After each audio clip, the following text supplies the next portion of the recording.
But who are the dark ones, and what is it that makes them dark? When I was a kid, what they mainly talked about with people who were dark is they are into themselves, so the light doesn't penetrate. By light not penetrating, what is simply meant are two things. One, they avoid anything that will allow them to get beyond what they believe, what they see, what they feel. They feel that that is the total amount of what they want, and they also have a goal which is usually oriented toward themselves. It's usually based upon some kind of a series of hierarchical concepts where they're usually at the top, and the rest of the process of how they operate is they want to maintain that, and they're basically closed up. So they don't want the light to come in. So the dark simply means absence of light. So they work on a series of concepts, of beliefs, and they use that to create those things that they believe are in their own best interest. So they are working, as I said then, toward self-interest, and they're working very, very much toward creating the world that they want. In other words, they take their reality and they work very hard to manifest it and to maintain it. Sounds like an eerie description of a politician. Well, they are the ultimate politicians. Their whole concept of reality is to create a reality that they want and to make everyone else believe that the reality that they want is the reality that you want. Okay, how does this connect with the cabal? Well, let's begin with how they got here and why they are here and why they are continuing to do what they're doing, so to speak.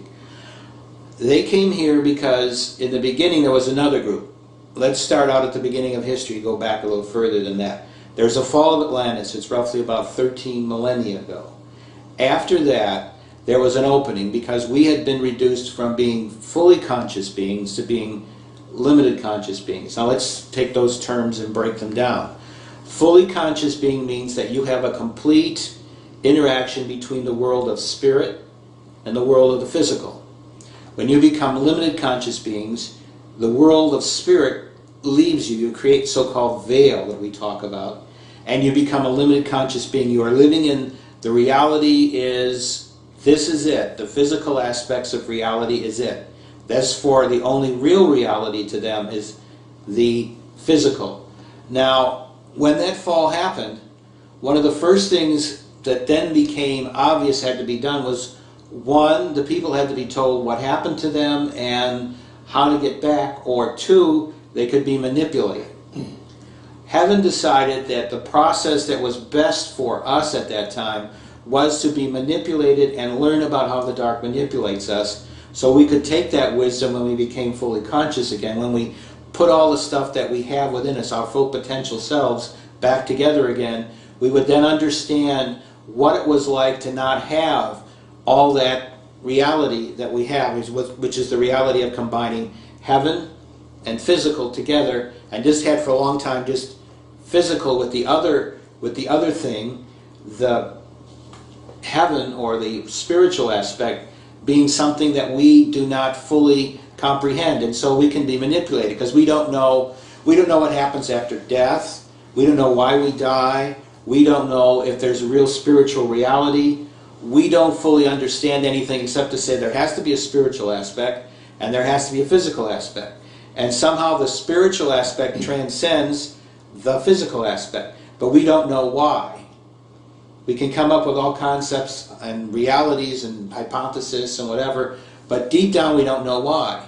So this group came along, which is the Anunnaki, which simply in Sumerian means the sons of heaven, or the children or the people of heaven, of the sky, and they were allowed to take the processes of what they knew and manipulate these limited conscious beings. And they did that from the present to roughly a little over a decade and a half ago. So what we now have on this world for a long, long time was a group that the Anunnaki needed to act as the people between who they were and who we were. And these became the rulers, or the people that were allowed to use their knowledge to manipulate us. And this group is called by many, many names. It's called the Illuminati, the Illuminoids, the Power That Be, etc., etc., etc. So This is the group that we're talking about as the cabal. Cabal simply means a group or a clique of people working together for a specific purpose. That's what they are doing. What the purpose they're working for is, initially they were following the orders of the Anunnaki, this overlord group, this sky gods, and their aspect was to manipulate us. So they began to use what we were being told. This is the Illuminati, the Dark Cabal as I like to call it today. This group was manipulating completely how we were. They were telling us, this is why you believe, this is why it's good for you. Listening to us will give you benefits. You get things like, for instance, money and stuff like that, that allows you to then expand what you can do, what you can't do. And so you then know that you can do more with it than without it. So money became very important. It became the key to power. It has had many different aspects. Another thing was, there are always going to be people that were equivalent to these gods, which are these Anunnaki, these sky gods, that would be directing you. And they made themselves into being one part of who they were, so-called divine rule. So when this went away, they then used other ways to manipulate people, because they knew the key to all of this was money, wealth, and power. These were the things that had been set up by the Anunnaki as the more important things in this society. That's because it's easier to manipulate people using those concepts.